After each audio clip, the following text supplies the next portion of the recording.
The landlord kicked her out like she meant nothing. But the Korean Mafia boss who saw it bought the entire house for her. The eviction notice was neon orange, impossible to miss against the faded blue of Zara Mitchell's apartment door. She stood in the hallway with two garbage bags of her life, mascara streaking down her brown cheeks, while her landlord Richard Castellano stood 3 feet away, with his arms crossed and a smirk that made her want to scream. "I told you last month," Richard said, not even trying to hide his satisfaction. "Rent's going up.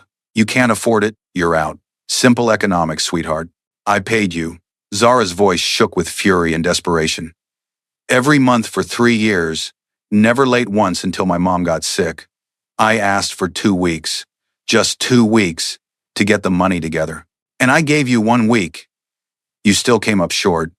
He jangled her former keys like a trophy. "Look, I got a nice couple from Silicon Valley, willing to pay double what you were. This is business. Nothing personal." Everything about it was personal. The way he'd started making comments about certain tenants lowering property values after the neighborhood started gentrifying. The way he'd raised her rent 3 times in 6 months while keeping the white tenants' rates stable. The way he was looking at her now, like she was trash he was finally taking out. "You can't do this," Zara said, hating how her voice broke. "I have rights. Tenant protections. Which require lawyers and time and money you don't have." Richard's smile widened. "Face it, sweetheart. You're outmatched. This neighborhood isn't for people like you anymore. Maybe try Compton. I hear it's more your speed." Revered. Zara's hands clenched into fists. She wanted to hit him, wanted to scream, wanted to do anything except stand here drowning in helplessness, while her entire life got reduced to 2 trash bags on a hallway floor. But then she heard footsteps behind her slow, deliberate, expensive shoes on cheap linoleum. "Is there a problem here?"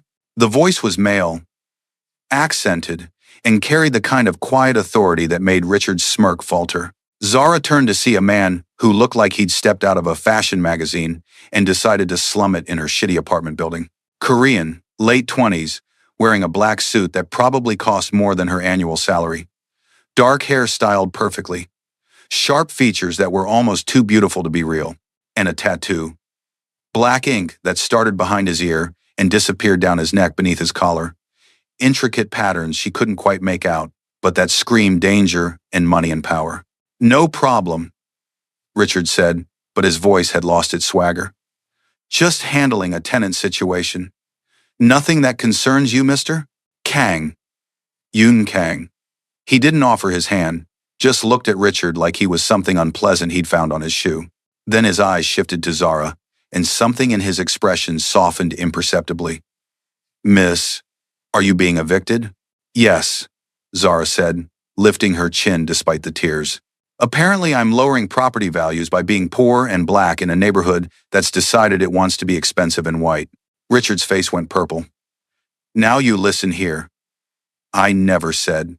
"How much does she owe?" Yoon interrupted, still looking at Zara. His eyes were dark, unreadable, but intense in a way that made her skin prickle with awareness. "That's none of your..." "How much?" Not a question, a command. And something in Yoon's voice made Richard actually take a step back. 3,200. Plus late fees. Call it 4,000 even. "One?" Yoon pulled out a wallet, black leather, understated, probably cost more than Zara's car, and extracted a stack of hundreds. He counted out 40 bills with the casual ease of someone who did this regularly, then held them out to Richard. "Here's 4,000. Her rent is current." Richard stared at the money like it might bite him. "Look, buddy, I appreciate the gesture, but I already have new tenants. Then you'll refund their deposit." Yoon's voice dropped to something dangerous.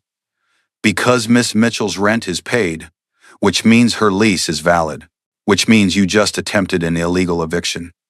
He smiled, and it was the most terrifying expression Zara had ever seen.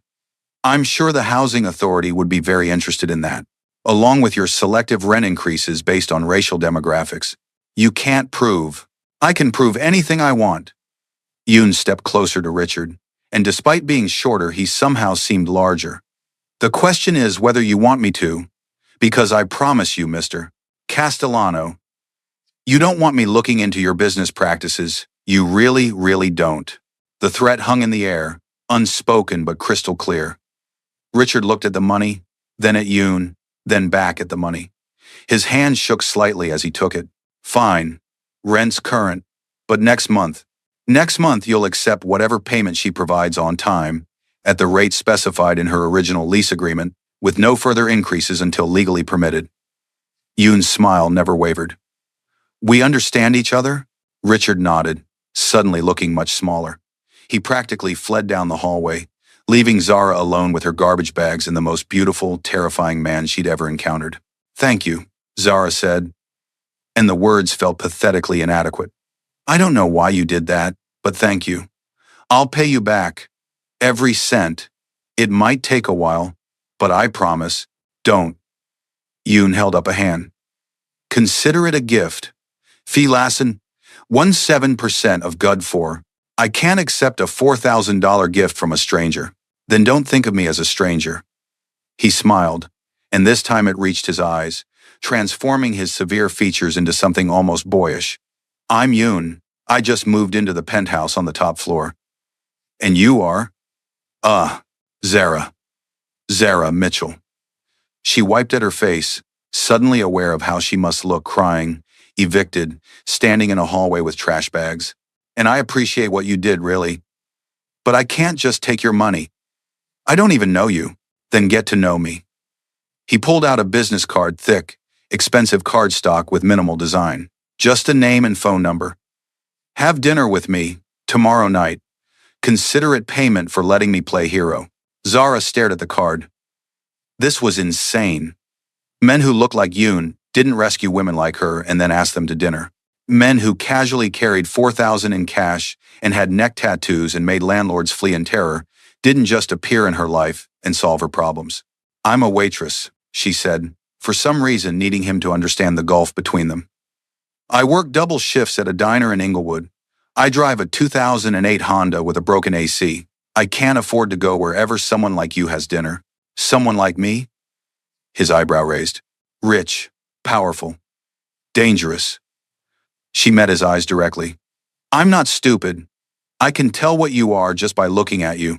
The suit, the cash, the way Richard nearly pissed himself when you threatened him.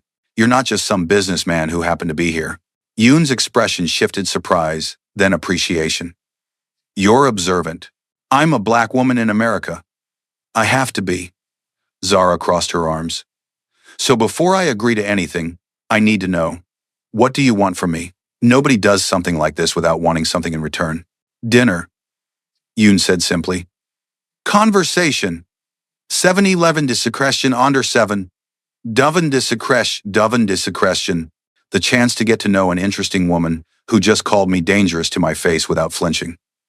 He stepped closer, and Zara caught his scent. Something expensive and clean with an edge of smoke. I want nothing more than your time, Zara. I promise.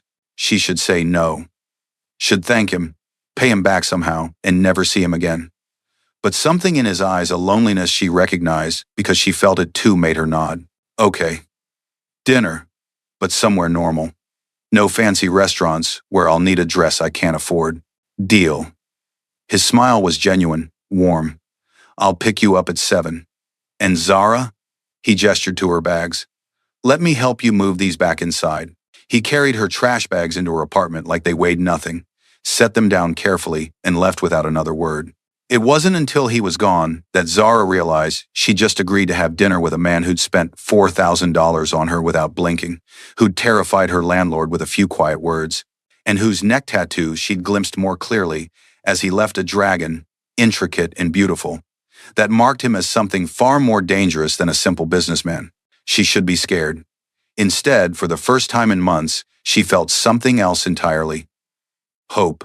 Yoon showed up at 6:55 p.m. the next evening, driving a car that made Zara's neighbors crowd their windows, matte black Audi R8. The kind of vehicle that cost more than most people's houses. He got out wearing dark jeans and a black button-down, slightly less formal than yesterday but somehow even more attractive. Zara had agonized over her outfit for an hour before settling on jeans and a rust-colored top that brought out the warm tones in her brown skin. Simple. Comfortable. Herself. If he didn't like it, better to know now. You look beautiful. Yoon said immediately, his eyes traveling over her with clear appreciation. You said somewhere normal, Zara gestured to the car. That is not a normal person car. I said somewhere normal to eat. I never promised a normal car. His smile was unrepentant. Besides, this is normal for me. Right. Because you're secretly a K-pop star, or a tech billionaire or something. Or something. Yoon agreed, opening the passenger door for her. The interior was all black, leather, and high-tech displays. Zara had never been in a car that probably cost more than her entire education. He drove to a small Korean restaurant in a strip mall, the kind of place with plastic chairs and handwritten menus and actual Korean grandmothers cooking in the back. Nothing fancy, nothing intimidating. Exactly what she'd asked for. How did you find this place? Zara asked as they settled into a corner booth. My mother used to bring me here when I first came to America. Best kimchi jjigae outside of Seoul. He ordered in rapid Korean, then switched back to English. I hope you like spicy food. I'm from Louisiana originally. Spicy is a food group. The food arrived in waves banchan covering the table, bubbling stews, perfectly grilled meat, soju in traditional green bottles. Yoon showed her how to eat properly, wrapping Sam and mixing bibimbap, his hands moving with practiced grace, and they talked.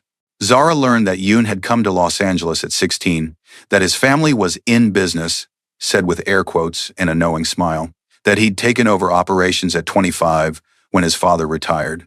He was careful with his words, never quite saying what he did. But Zara wasn't stupid. The money, the power, the tattoo, the way the restaurant owner bowed deeply when they entered Yoon was exactly what she'd suspected. Korean Mafia. Organized crime. Dangerous in ways she probably couldn't imagine. She should have been terrified. Instead, she found herself laughing at his stories, leaning in when he spoke, feeling more alive than she had in years. What about you? Yoon asked, pouring more soju. Louisiana to LA is a big move. Came here for college. USC on a scholarship, was going to be a teacher, change the world, all that optimistic young person stuff. Zara's smile turned bitter. Then my dad died junior year, heart attack, mom fell apart. I dropped out to work full-time, help with bills, take care of her. That was 5 years ago. You never went back? Couldn't afford it? Scholarships don't wait. And then mom got diagnosed with lupus 2 years ago, so now I work double shifts to cover her medications and treatments. Zara shrugged, trying to make it casual. The teaching dream died a long time ago. Dreams don't die, Yoon said quietly. They just wait. That's a pretty thought. But reality doesn't care about dreams. Reality cares about rent and medical bills and whether you can afford to eat after paying everything else. What if reality could change? He was watching her intently now, that dangerous focus that made her heart race. What if someone helped make space for those dreams again? Zara set down her soju. Yoon, what are you really asking? Ma. Whirly problem. I'm asking if you'd let me help you. Pay for your mother's treatments. Cover your expenses so you can go back to school. He raised a hand before she could protest. Not charity, an investment. Because I think you're someone worth investing in. Why? Zara's voice was sharp. You don't know me. We met yesterday. Why would you do this? Because when I saw you in that hallway, bags in your hands, fighting for your dignity against a man who saw you as disposable. He stopped, jaw clenching. You reminded me of my mother. When we first came here, before my father built his empire, we had nothing. Landlords treated us like garbage, called us names, tried to throw us out, and my mother stood there with her head high and her spine straight and refused to break. His hand moved unconsciously to his neck, tracing the tattoo. She died when I was 19, made me promise to use whatever power I gained to protect people who couldn't protect themselves. Yesterday, watching you, I heard her voice, so I stepped in. And I do it again. Every time. C41. C41. Zara's throat tightened. That's a beautiful reason. But Yoon, I can't let you pay for my life. I don't know what you'd expect in return. Nothing. He leaned forward, eyes intense. I expect nothing. No strings, no obligations. Just let me help. Please. There's always strings. Not with me, never with you. His hand covered hers on the table, warm and solid. I'm not asking you to be anything other than who you are. I just want to remove the obstacles so you can be that person fully. It was too much. Too fast. Too good to be true. And yet, looking into Yoon's eyes, Zara didn't see deception. She saw sincerity. Raw. Almost painful honesty. Let me think about it, she said finally. Take all the time you need. He squeezed her hand gently before releasing it. I'm not going anywhere. Over the next 3 weeks, Yoon became a constant presence in Zara's life. He showed up at the diner where she worked, sitting at the counter for hours nursing coffee while she served customers. Never intrusive, never demanding attention, just there. A quiet, solid presence that made her shifts feel less exhausting. Her coworkers noticed. Girl, who is that fine man who keeps staring at you? Her friend Keisha whispered during a rush. And why haven't you jumped on that? It's complicated, Zara muttered, refilling coffee cups with practiced efficiency. Complicated how? He's gorgeous, he's clearly rich, and he looks at you like you're the only person in the room. What's complicated about that? Zara lowered her voice. He's dangerous. Like, actually dangerous. Criminal dangerous. Keisha's eyes widened. For real? Like what? He deals drugs? I don't know exactly what he does. I don't ask. But Keisha, he's Korean Mafia. I'm almost certain. And you're still talking to him? He saved me from being evicted. Paid $4,000 without blinking. Wants to pay for my mom's treatments and send me back to school. Shit. Keisha was quiet for a moment. That's either the beginning of a fairy tale or a horror movie. You know that, right? I know. Zara glanced over at Yoon, who was reading something on his phone, completely relaxed despite the chaos of the dinner rush. But Keisha, he's never once made me feel unsafe, never pushed for anything. Just exists in my space and makes it better. Be careful, Keisha said seriously. Men like that, with that kind of money and power, they're used to getting what they want. And if what he wants is you, then he's going to be disappointed, because I'm not for sale. But even as she said it, Zara knew it was more complicated than that, because she was starting to want him too. Want his quiet strength and rare smiles. Want the way he listened to her stories like they mattered. Want the future he was offering, one where she wasn't drowning in bills and exhaustion. The crisis came on a Wednesday. Zara's phone rang at 2 a.m., her mother's number. She answered with her heart already pounding, knowing nothing good ever came from middle-of-the-night calls. Mom? Baby. Her mother's voice was weak, thready. I'm at Cedars-Sinai. The lupus. It's bad this time. Real bad. Zara was out of bed and pulling on clothes before her mother finished speaking. She made it to the hospital in 20 minutes, bursting into the ER to find her mother on a gurney, hooked up to IVs, looking 10 years older than she had last week. Mrs. Mitchell's having a lupus flare, the doctor explained, a tired-looking woman with kind eyes. Kidney involvement. We need to admit her, start aggressive treatment. Without insurance, we're looking at roughly $50,000. The number hit Zara like a physical blow.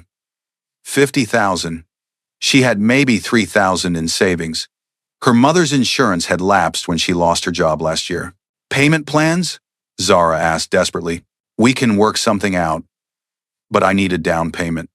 Minimum $10,000 to admit her. $10,000 she didn't have, couldn't get, had no way of finding. Zara stood there in the fluorescent ER lighting, watching her mother struggle to breathe, and felt reality crush her completely. She called Yoon without thinking.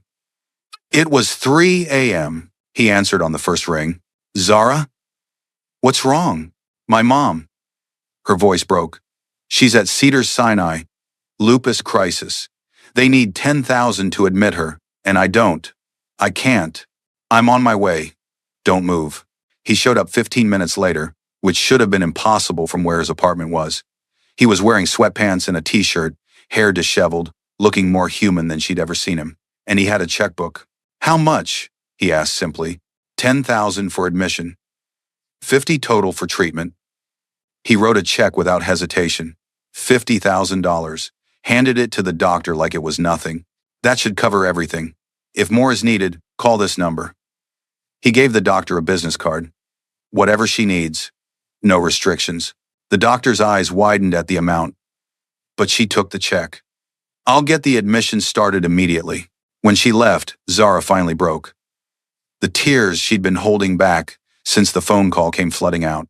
Yoon pulled her against his chest, and she collapsed into him, sobbing out all her fear and exhaustion and gratitude. "Thank you," she gasped between sobs. "Thank you.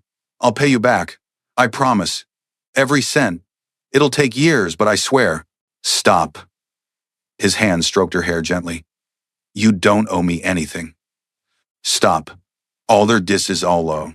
I owe you everything. You just saved my mother's life. Then be happy. That's all the payment I need." He pulled back enough to cup her face, thumbs wiping away tears. "Zara, I told you. No strings. I meant it." She looked up at him, this dangerous, beautiful man, who kept saving her without asking anything in return, and realized she was falling. Hard, fast, completely. "Why?" she whispered. "Why do you keep doing this?" "Because." He stopped, jaw clenching, like he was fighting something internal. "Because you matter. Because watching you fight and struggle and keep going despite everything makes me want to be better than I am. Because when I'm with you, I feel less like the monster I've become and more like the man I wanted to be. You're not a monster. You don't know what I've done. What I do." His eyes were dark with secrets. "The blood on my hands, the things I've ordered, the people I've hurt to build and maintain my power. Then tell me. Stop hiding it and tell me the truth." Yoon was quiet for a long moment. Then, "I run the Kang organization. Gambling, protection, smuggling. We have operations throughout Southern California. I've killed people. Not many, not unnecessarily, but enough. I've destroyed lives, ruined families, done terrible things for money and power and control." He watched her face carefully, waiting for horror or disgust. "I'm telling you this because you deserve to know who you're accepting help from. I'm not a good man, Zara. I'm monocled down and down. I'm just a man trying to do something decent for once." Zara should have been horrified. Should have pulled away, called security, run. Instead, she asked, "Do you hurt innocent people?" "No, never." "Do you traffic humans? Sell drugs to kids? Exploit the vulnerable?" "No. My organization has strict rules. We operate in the shadows, but we have lines we don't cross." "Then you're better than my landlord." Zara's voice was steady. "Better than the insurance companies that denied my mother's claims. Better than the system that forces people to choose between medicine and rent. You might operate outside the law, Yoon, but at least you have a code. That's a very pragmatic view of criminality. I'm a black woman in America. Pragmatism is survival." She reached up to touch his face, fingers tracing his sharp jawline. "Besides, I don't care about your past. I care about who you are right now. And right now, you're the man who saved my mother's life without hesitation." "Zara." Her name was rough in his mouth. "You're making it very hard for me to maintain appropriate boundaries." "Then don't." The words were out before she could stop them. "Don't maintain boundaries. Don't keep your distance. Just be with me. Honestly. Fully." He kissed her, then fierce and desperate, and full of something that felt like drowning and flying all at once. Zara kissed him back, pouring all her fear and gratitude and growing feelings into it. They broke apart only when a nurse cleared her throat pointedly. "Mrs. Mitchell is being moved to a room. ICU, 4th floor. You can see her in about 20 minutes." They spent the rest of the night in the hospital. Yoon sat with Zara in the ICU waiting room, holding her hand while her mother stabilized. He brought coffee and terrible vending machine snacks. Made phone calls in Korean that sounded serious, but kept his voice low so as not to disturb anyone. And when Zara finally fell asleep against his shoulder from sheer exhaustion, he stayed perfectly still so she could rest. Her mother was awake by morning, weak but coherent. Zara sat beside the bed holding her hand while explaining what happened. Her mother, Diane Mitchell, a woman who'd worked 3 jobs to raise Zara alone, listened quietly. "This man," Diane said slowly, "he paid $50,000. For me, a woman he's never met." "Yes, Mama. Because he has feelings for my daughter." Yes. I think so, baby." Diane squeezed Zara's hand. "What kind of man has that kind of money to throw around? And that tattoo I saw on his neck, That's not corporate America. Zara took a deep breath. He's Korean Mafia, mama. Runs a criminal organization. She'd expected horror. Lectures. Demands that she stay away. Instead, her mother laughed, a weak, raspy sound, but genuine. Well, shit. Of course he is. Because my daughter doesn't do anything halfway. Can't just fall for a regular man. Has to go for the mob boss. Mama. I'm serious, baby. Only you. But Diane's expression sobered. This is dangerous. You know that, right? Men in that world, they have enemies. People who'd hurt you to get to him. I know. And you're willing to risk it? Zara thought about Yoon's hands holding hers in the dark. His quiet strength, the way he'd shown up without hesitation at 3 a.m. Yeah, mama. I think I am. Then I'll trust your judgment. But Zara? Diane's grip tightened. You make sure he knows you're not something he owns. You're not his prize or his property. If you're going to be with a powerful man, you be with him as an equal. You hear me? I hear you, mama. Good. Now send that boy in here. I want to look him in the eye and make sure he understands what happens if he hurts my baby. Yoon entered nervously the first time Zara had seen him anything less than completely confident. He bowed slightly to Diane, a gesture of respect. Mrs. Mitchell, I'm honored to meet you. Sit down, Mr. Kang. Diane's voice was weak, but her eyes were sharp. I want to talk to you about my daughter. Yoon sat, hands folded politely. Zara tried to stay, but her mother shooed her out. She waited in the hallway, anxiety eating at her, until Yoon emerged 15 minutes later looking slightly shell-shocked. What did she say? Zara demanded. That if I hurt you, she'll haunt me from beyond the grave, and that she doesn't care how powerful I am, I'll always answer to her. He smiled slightly. Your mother is terrifying. She likes you. How can you tell? She only threatens people she thinks are worth the effort. If she didn't like you, she'd just ignore you. Yoon pulled Zara close, right there in the hospital hallway. I'm going to do everything I can to deserve you. Both of you, I promise. Diane's recovery took 3 weeks. Yoon paid for everything. Private room, best specialists, around-the-clock nursing care. He visited daily, bringing flowers and books, and carrying on actual conversations with Diane about everything from Louisiana cooking to Korean history. Zara watched her mother soften toward him, saw the way Diane started to smile when he entered the room. He's good for you, Diane told Zara one afternoon while Yoon was out taking a phone call. I see it in your eyes. You're lighter, happier, like you finally remembered how to hope. I'm scared, Mama. What if this is too good to be true? What if he realizes I'm just a waitress with nothing to offer someone like him? Baby, you're offering him something more valuable than money or power. You're offering him humanity. Diane reached for Zara's hand. That man out there, he's been living in darkness so long he forgot what light looks like. You're reminding him. Don't underestimate how precious that is. The night Diane was discharged, Yoon threw a celebration dinner at an upscale Korean BBQ restaurant he'd rented out entirely.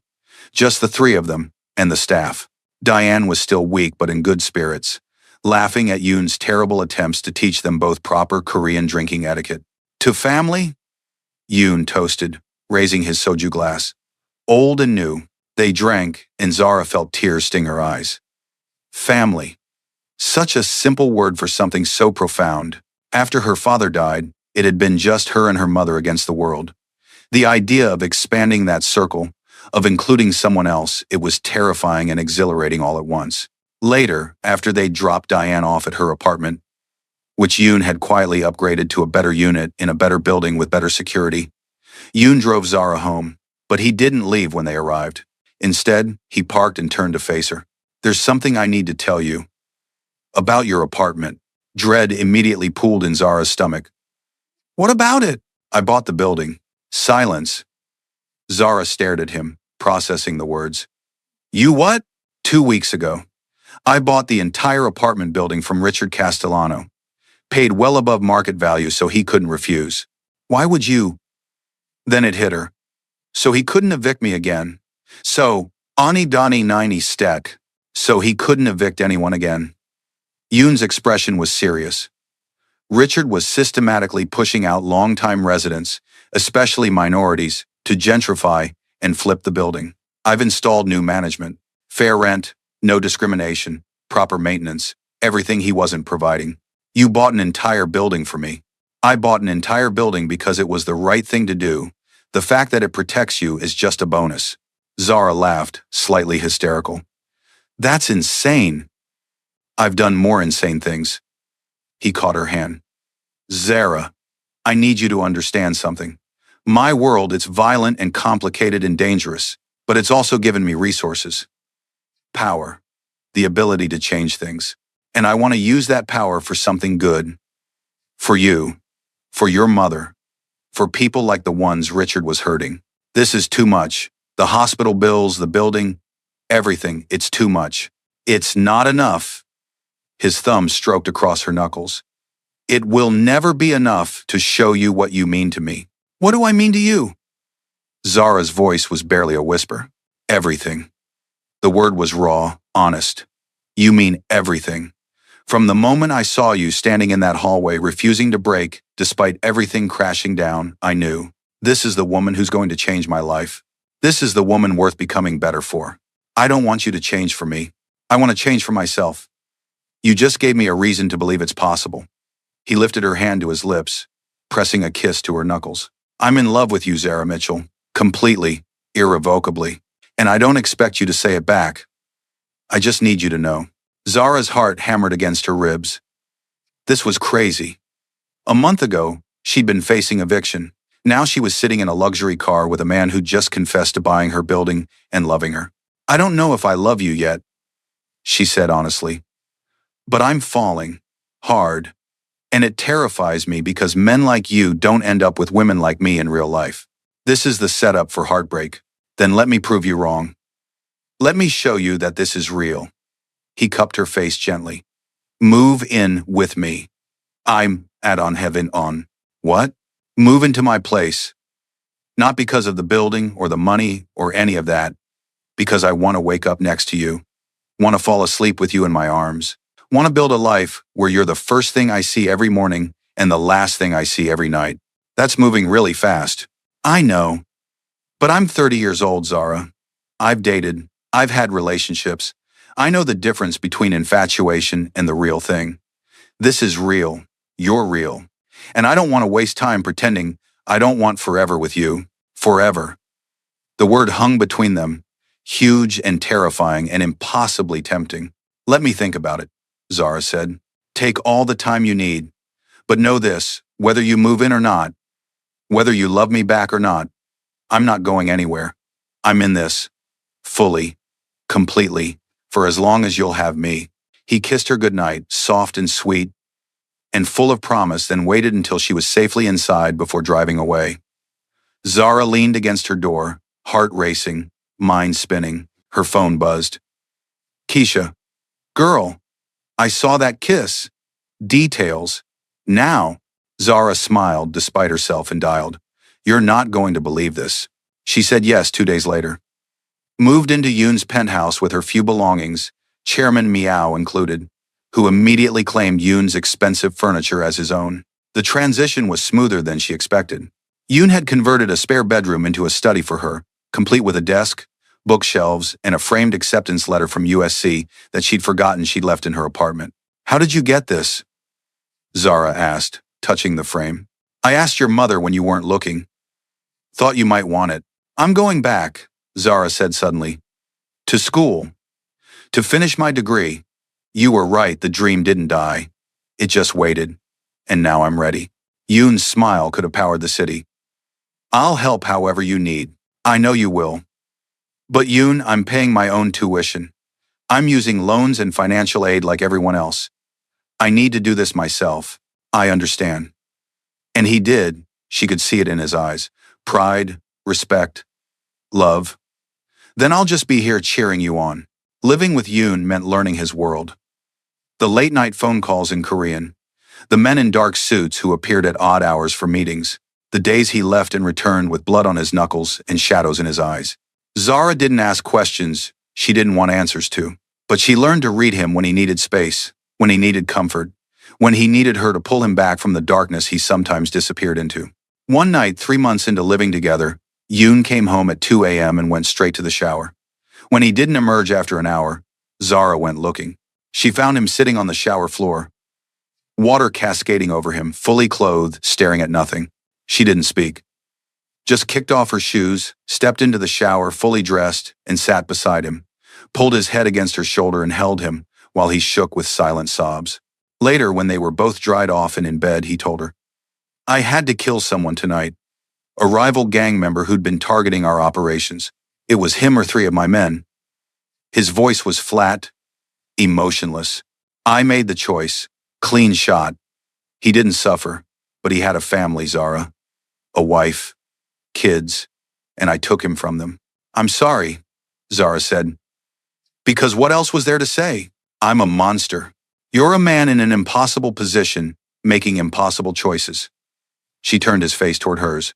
"You protected your people. That doesn't make you a monster. It makes you a leader.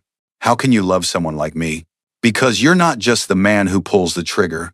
You're also the man who paid $50,000 for my mother's life, who bought an apartment building to protect tenants from discrimination, who's putting 12 kids through college anonymously, who set up that community center in Koreatown that provides free meals and job training." She kissed his forehead. "I see all of you, Yoon, the dark and the light. And I love all of it. I love you," he whispered. "God, I love you so much." "I love you too." First time she'd said it. First time she'd let herself feel it completely. "I love you too, you complicated, dangerous, impossible man."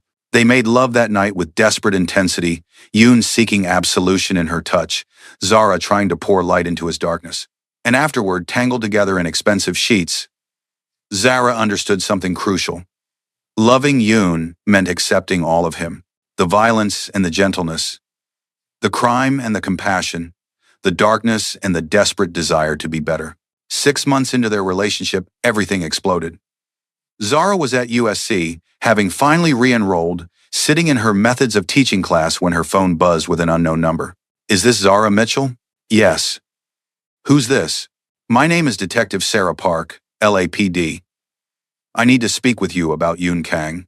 Ice flooded Zara's veins. "What about him?" "We'd prefer to speak in person. Can you come to the station?" "Am I under arrest?" "No. But we have questions. And we think you might be in danger." Zara left class immediately, drove to the police station with her heart in her throat. Detective Park was a Korean-American woman in her 40s, with kind eyes and a no-nonsense demeanor. "Miss Mitchell, we've been investigating the Kang organization for 3 years. Money laundering, racketeering, illegal gambling, the list goes on.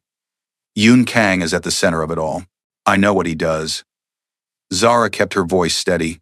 "Why am I here?" "Because we believe your leverage. There's another organization, the Bratva, Russian mob, moving into LA. They've identified you as Kang's weakness. We have intelligence suggesting they're planning to kidnap you to force him into giving up territory." The room tilted. "When?" "We don't know. Could be days, could be weeks. But Miss Mitchell, you need protection. Let us help you. Testify against Kang. Give us what we need to take him down, and we'll put you in witness protection. You want me to betray him. We want you to save yourself. This man, he's dangerous. He's killed people, hurt people, and the world he's dragging you into will destroy you." Zara stood. "Am I free to go?" "Yes, but then I'm leaving." "And Detective Park? I'm not testifying against anyone. Yoon's not dragging me into his world. I walked into it with my eyes open." She called Yoon from the car. He answered immediately, voice tight with concern. "Are you okay? My people saw you go into a police station. The Bratva. They're targeting me." Silence. Then, "Where are you?" "Parking lot. Detective Park wanted me to testify against you. And I told her to fuck off. Yoon, I'm coming home. We need to talk about this." "No. Stay there. I'm sending my security team. Don't move until they arrive. Don't trust anyone. Don't move idiots out. You're scaring me." "Good. Be scared, be smart. I'll see you soon." The security team arrived in minutes, 3 stone-faced Korean men who escorted Zara to an armored SUV. They drove her not to the penthouse, but to a house she'd never seen before. Gated. Isolated in the Hollywood Hills, clearly a safe house. Yoon was waiting, pacing like a caged animal. He pulled her into his arms the moment she entered. "You're okay. Thank God you're okay. What's happening?" "The Bratva have been pushing into my territory for months. I've been pushing back. It's escalated." He pulled away enough to look at her face. "They know about you, know that you're my weakness. And they're right, I would burn the entire city down for you. What do we do? You stay here, protected. While I end this. End it how? However, I have to." His eyes were hard, dangerous. "I won't let them touch you, Zara. I'll kill every single one of them first. And what if they kill you?" Her voice broke. "What if you die trying to protect me? Then at least you'll be safe." "That's not good enough." Zara grabbed his shirt. "I didn't fall in love with you so you could die playing hero. We figure this out together. Or we don't figure it out at all. There's no together in this. This is my world, my war. Our world, our war." She forced him to meet her eyes. "The moment I moved in with you, the moment I said I love you, it became ours. So stop trying to protect me by pushing me away and let me help. You can't help with this. Maybe not directly. But I can be here. Can keep you sane and human while you do what you have to do. Can remind you that there's something worth fighting for beyond territory and power." She cupped his face. "Let me be your anchor." Yoon's expression cracked. "I don't deserve you. Probably not. But you have me anyway." The war lasted 3 weeks and was brutal. Yoon wouldn't tell Zara details, but she saw the evidence. He came home with fresh bruises, bandaged wounds, the hollow eyes of someone who'd seen too much death. She patched him up, held him through nightmares, made him eat when he forgot, and she met his people, the men and women who worked for him, who'd die for him. She learned their stories: immigrants trying to survive, families trying to protect their communities, people who'd been failed by the system and found something like justice in Yoon's organization. "We're not heroes," one of Yoon's lieutenants, a man named Tae-hyun, told her over soju one night while Yoon was in a meeting. "We're criminals, but we have rules. No drugs in schools, no targeting civilians, no human trafficking. We do bad things, but we try not to be evil." "That's a thin line," Zara observed. "It's the only line we have. Boss Kang, he's trying to make us legitimate, slowly moving operations toward legal businesses. It's why the Bratva are pushing. They see us going soft, think they can take over. Will they? Not while we breathe." The end came suddenly. Yoon returned to the safe house at dawn, covered in blood not his own and with a grim satisfaction in his eyes. It's over. The Bratva leadership is dead or deported. We have peace. Zara looked at him. This man she loved, who just admitted to mass murder and asked the question she'd been avoiding. How many? Found and ended person, 17 question. Does it matter? Yes. 16 dead, 3 in critical condition. And their boss, I gave him a choice. Leave LA or die. He chose to leave. 16 lives. 16 people who wouldn't go home, and Yoon had ordered it. Maybe pulled the trigger himself. Zara felt sick. I need you to understand something, Yoon said quietly, reading her expression. Those men, they weren't innocents. They'd killed 12 of my people, raped 2 women in my territory, murdered a restaurant owner who refused to pay protection. They were monsters. That doesn't make you less of a killer. No, it doesn't. He sat heavily on the couch. I'm exactly what I've always told you I was. A criminal, a murderer, a man with blood on his hands who will never be clean. Zara sat beside him, silent for a long moment. Then, I'm not naive enough to think you're a good man in the traditional sense, but Yoon, I've seen you donate millions to charity, seen you protect your community, seen you cry over the lives you've taken, and that counts for something. Does it? Does it really count when I just killed 16 people? It counts because you carry the weight of it, because you don't kill carelessly or cruelly, because you're trying in your broken, imperfect way to be better. She took his hand. I'm not asking you to be perfect. I'm just asking you to keep trying. What if I can't? What if the trying destroys me? Then I'll be there to help you rebuild. That's what love is, Yoon. Not accepting perfection, but choosing someone despite their flaws and helping them become who they want to be. He kissed her, then, desperate and grateful, and full of relief. And Zara kissed him back, tasting blood and smoke and the bitter truth of loving a complicated man. Life after the war was strange. Yoon began the slow process of transitioning his organization entirely to legitimate operations. Real estate, import-export, tech investments. He had business degrees he'd never used and a brilliant mind for strategy. It wasn't easy. Some of his people resisted. Old rivalries simmered. The police continued investigating, but slowly, painfully, the Kang organization began to transform. Zara finished her degree, graduating summa cum laude with a teaching credential.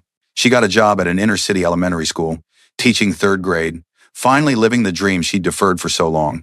And she and Yoon built a life. Real and complicated and beautiful.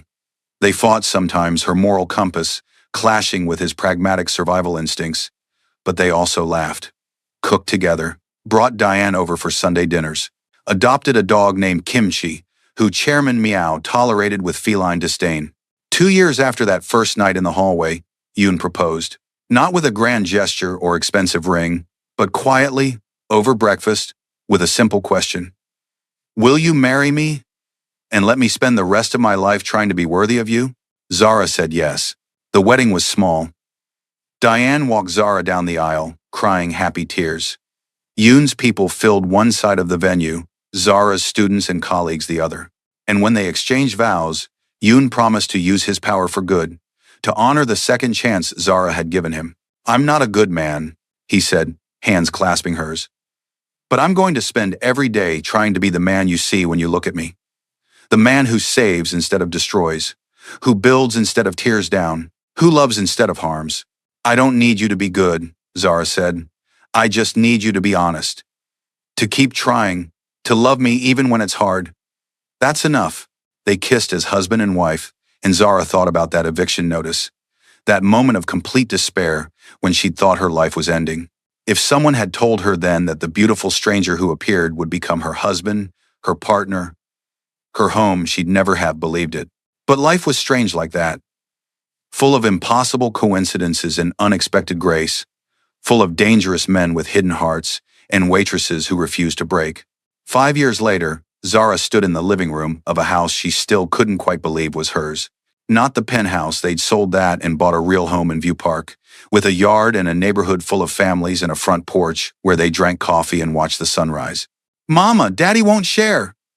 Their daughter, Min Seo, 4 years old with Zara's eyes and Yoon's bone structure, came running in with a pout. Won't share what? Zara asked, scooping her up. The crayons. He's using all the blue for his dragon. Yoon appeared, their 2-year-old son Elijah on his hip, looking completely unrepentant. I'm teaching him about artistic vision. Can't share when you're in the creative zone. You're teaching him to be spoiled. But Zara was smiling. This life, messy and chaotic, and full of crayon fights and shared crayons, was everything she'd never dared dream of. Later, after the kids were in bed, Yoon found Zara on the porch. He wrapped his arms around her from behind, chin resting on her shoulder. What are you thinking about? He asked. That eviction notice. How scared I was. How hopeless everything felt. And now? And now I'm standing in a house I own, with a man I love, and 2 beautiful children, and a career I'm passionate about. She turned in his arms. You gave me all of this. You gave yourself this. I just cleared some obstacles. You cleared every obstacle. Paid for my mother's treatment. Bought the building. Protected me from people who wanted to hurt me. Helped me go back to school. You've saved me 100 times over, Yoon. And you've saved me 1,000 times. He kissed her forehead. Every day you remind me I'm more than my worst choices. That I can be the man I want to be, not just the one my father trained me to be. You're my salvation, Zara. We're each other's salvation. That's what makes this work. They stood there in the darkness, holding each other, 2 people from different worlds who'd built a bridge and met in the middle. A black woman who'd been kicked out by a racist landlord. A Korean man who'd bought her entire building rather than watch her suffer. Both of them broken in their own ways. Both of them healing each other piece by piece. Do you ever regret it? Yoon asked quietly. Choosing this life? Choosing me? Never. Not once. Not even on the hard days when your past catches up with us. Because Yoon, you're my person. The one I want beside me through everything. The one who saw me at my lowest and decided I was worth fighting for. You're worth more than fighting for. You're worth dying for. Let's aim for living for instead. Growing old together. Watching our kids grow up. Building something that lasts. Deal. He sealed it with a kiss, soft and sweet and full of promise. 10 years after that eviction notice, Zara stood in front of her third-grade class at Washington Elementary. Her students, mostly black and brown kids from struggling families, looked up at her with the kind of hope she remembered feeling once. "Does anyone know what perseverance means?" she asked. A hand shot up. "It means not giving up." Exactly. And I want to tell you a story about perseverance, about a time when I lost my apartment and thought my life was over. She told them an edited version, left out the mob boss and the violence, focused on the kindness of a stranger, the importance of accepting help, the way one moment of grace can change everything. "The point is," Zara said, looking at their rapt faces, "sometimes life knocks you down. Sometimes it feels like everything is falling apart. But if you keep going, if you let people help you, if you believe you're worth fighting for, amazing things can happen. You can go from homeless to homeowner, from hopeless to happy, from broken to whole." After class, she called Yoon. "How's your day?" "Good. Close the deal on that community center expansion. In quote, we're going to be able to serve twice as many families." The Kang organization was fully legitimate. Now Yoon had spent a decade carefully transitioning everything to legal operations. He ran a network of community centers, affordable housing, job training programs, used his business acumen for good instead of crime. "I'm proud of you," Zara said softly. "I'm proud of us. We did this together." And they had. Built something beautiful from broken pieces, transformed pain into purpose, created a life that honored both their truths, her strength, and his redemption. Years later, when Diane was dying peacefully, in her sleep, surrounded by family, she pulled Zara close for one final conversation. "You did good, baby. Built a beautiful life. Baby, because of you, Mama. You taught me to be strong. Actually, I taught you to survive. That man of yours taught you to thrive. Don't confuse the two." Diane's smile was weak but genuine. "Take care of him. He's one of the good ones, even if he got there the hard way." "I will, Mama, I promise." "And Zara?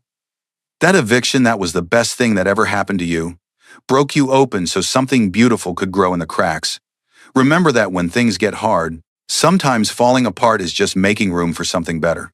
Diane Mitchell passed 3 hours later, with Yoon holding Zara while she sobbed, with Min Seo and Elijah crying quietly in the corner, with a life well lived coming to a peaceful close. At the funeral, Yoon gave a eulogy that had half the church in tears. He talked about a woman who'd raised a daughter alone, who'd worked 3 jobs, who'd faced down a mob boss in a hospital room, and made him promise to treat her baby right. "Diane Mitchell was the strongest person I ever met," Yoon said, voice steady despite the emotion. "She taught me that real power isn't about money or violence or control. It's about dignity in the face of hardship. It's about loving fiercely and protecting your own. It's about making sure the people you leave behind know they were worth every sacrifice." He looked directly at Zara. "She gave me the greatest gift of my life when she decided I was worthy of her daughter. I've spent every day since trying to prove her right. And I'll spend every day I have left honoring her memory by loving Zara the way Diane loved her, completely, protectively, with everything I am." 20 years after that eviction notice, Zara and Yoon sat on their porch, older now, grayer, worn by time but still together. Min Seo was in college, studying social work. Elijah was in high school, brilliant and kind and determined to follow his father's path of redemption rather than his past. "Do you remember that hallway?" Zara asked, holding Yoon's hand. "Me with my trash bags? You with your expensive suit? I remember thinking I'd never seen anyone more beautiful. Not because of how you looked, but because of how you refused to break. Even facing eviction, even humiliated, you stood there with your spine straight and your head high. I wanted to punch Richard in the face. I wanted to do much worse. Still do sometimes, honestly." Zara laughed. "My violent protector, your reformed violent protector. There's a difference. Not as much as you think." But she was smiling. "Yoon, if you could go back, would you change anything?" He was quiet for a moment, considering. "I'd change the violence. the lives I took, the pain I caused. But the outcome, us, our family, this life, I wouldn't change that for anything. Even if it meant not meeting me, I'd find you anyway. In any life, any timeline, any universe, I'd find you and buy your building and fall in love with your strength. He raised her hand to his lips. You're my destiny, Zara Mitchell Kang. Always have been. That's very romantic for a retired gangster. I'm a man of many talents. They sat in comfortable silence, watching the sun set over their neighborhood.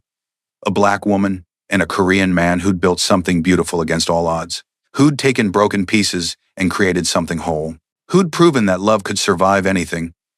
Eviction notices and gang wars and cultural differences and all the obstacles the world threw at them. Min Seo came home for Thanksgiving, bringing her girlfriend, a white woman from Minnesota, who looked terrified meeting the family. Mom, Dad, this is Hannah. Hannah, these are my parents who I've told you absolutely everything about. Hannah extended a shaking hand. Mr. Kang, Mrs. Kang, it's an honor.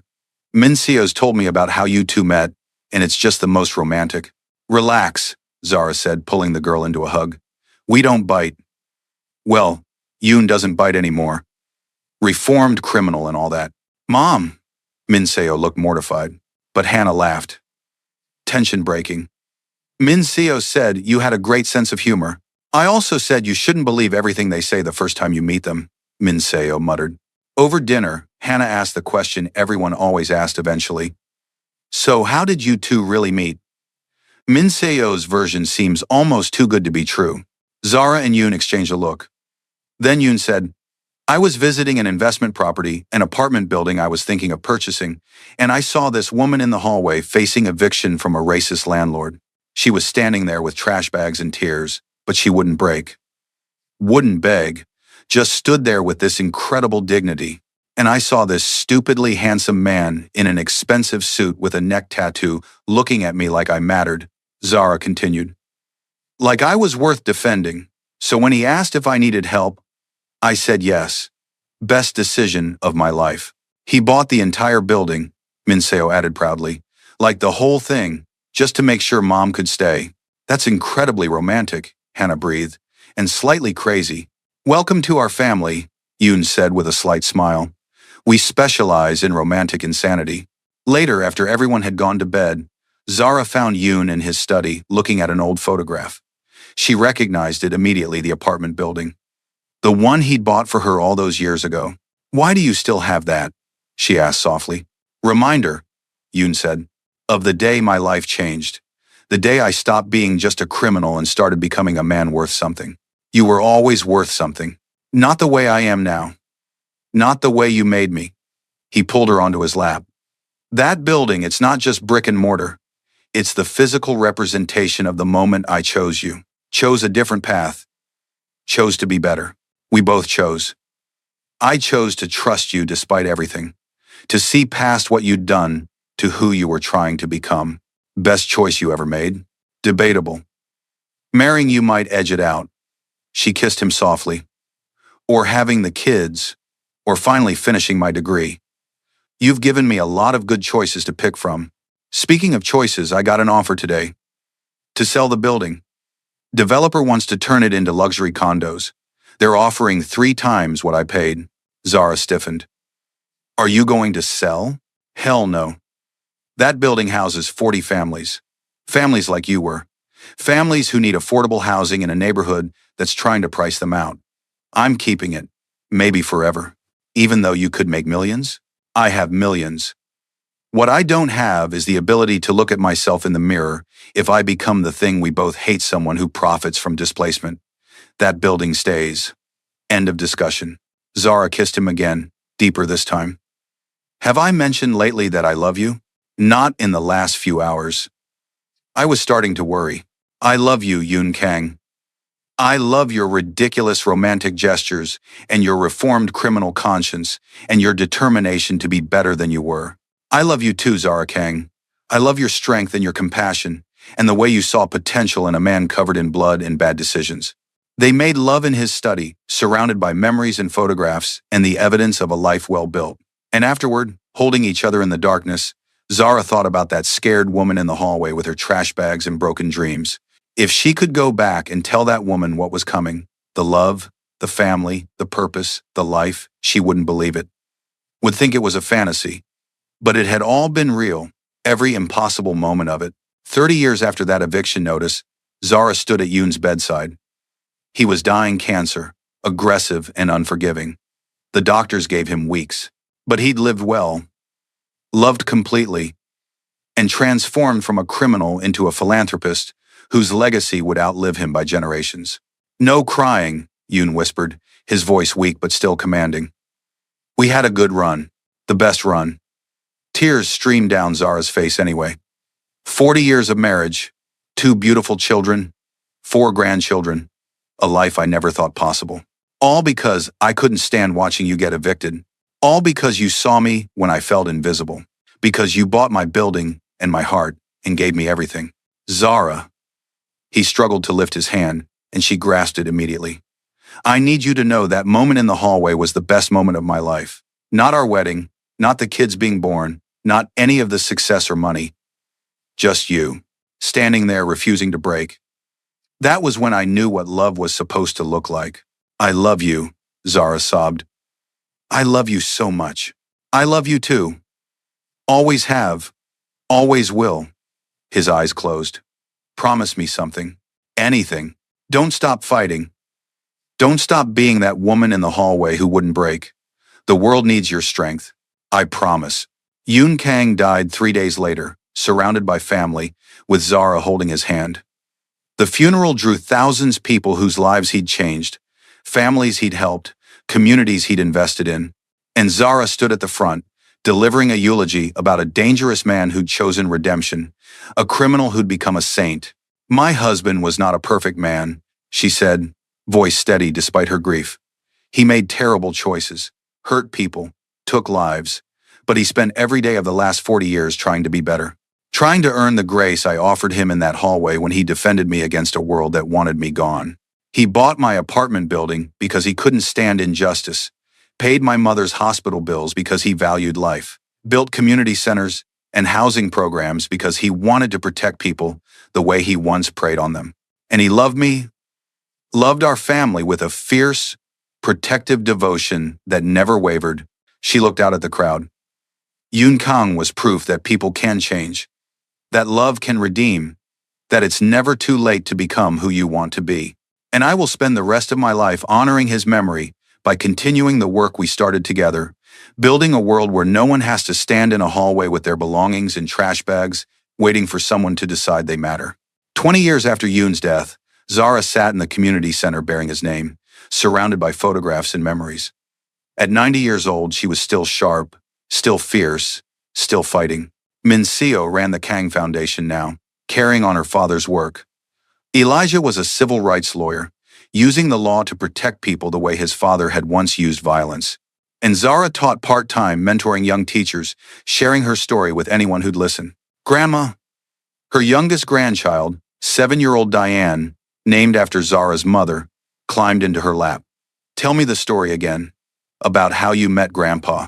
Zara smiled, wrapping her arms around the child who had Yoon's eyes and her own stubborn chin. Well, baby, it started with an eviction notice. I was standing in a hallway with everything I owned in trash bags, and she told the story again.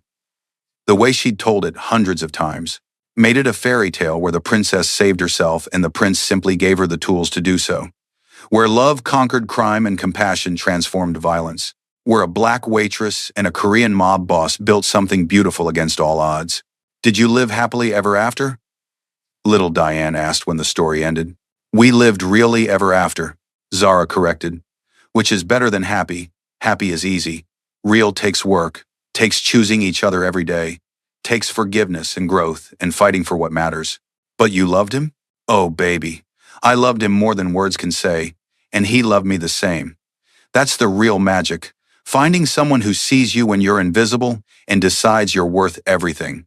I want that kind of love someday. Then be the kind of person worth loving. Stand tall even when the world tries to make you small. Be kind even when others are cruel. And never ever give up on yourself. That's what your grandfather taught me. That's what I'm teaching you. That night, alone in the house she and Yoon had filled with love, Zara looked at the photograph she'd kept for 60 years. Her and Yoon on their wedding day, young and hopeful and ready to build a life. "We did good," she whispered to his image. "Didn't we? Took all that pain and turned it into something beautiful. Raised good kids, helped thousands of people, changed the world in our small way." She swore she felt his presence then, warm and solid, and still protective after all these years. Heard his voice in her memory. "We did better than good. We did extraordinary." And it was true. What had started with an eviction notice and a dangerous stranger in an expensive suit had become a legacy. The Kang Foundation helped thousands. The apartment building still provided affordable housing. Their children and grandchildren carried on the work of building a more just world. All because Yoon Kang had seen a woman